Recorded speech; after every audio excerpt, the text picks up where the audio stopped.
Bonjour tout le monde, bienvenue dans cette vidéo de mathématiques sur les fractions.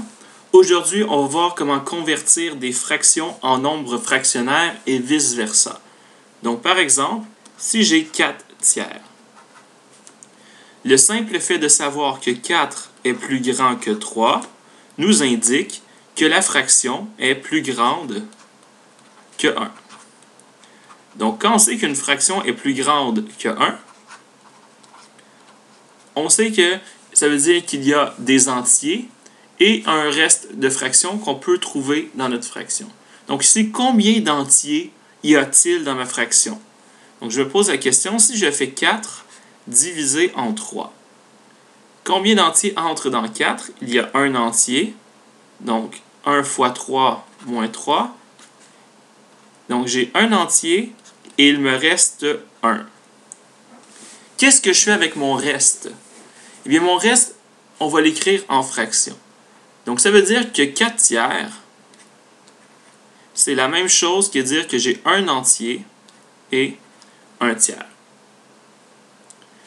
Lorsque vous allez voir les nombres décimaux, probablement dans les prochains mois, vous allez voir que la partie fractionnaire peut être écrite sous forme de nombre à virgule. Maintenant, qu'est-ce qui se passe si on a une fraction plus grande? Je vais essayer 17 cinquièmes. 17 cinquièmes, c'est combien en nombre fractionnaire? Eh bien, je vais faire 17 divisé en 5. 5 entre 3 fois dans 17. 3 fois 5, 15. Il me reste 2. Donc, ça veut dire que c'est la même chose que 3 entiers et 2 cinquièmes.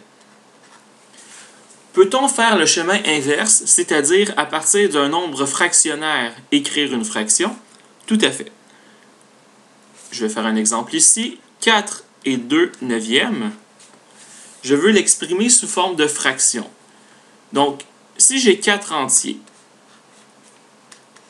et que je veux les séparer en neuvièmes, combien de petits morceaux ça va me donner? Si je sépare en neuvièmes, je coupe en 9 morceaux, 9 morceaux, 9 morceaux.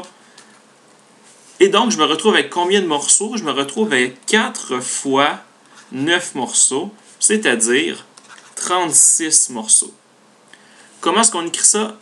Des morceaux, on peut l'écrire tout simplement sous forme de fraction, donc c'est 36 neuvièmes.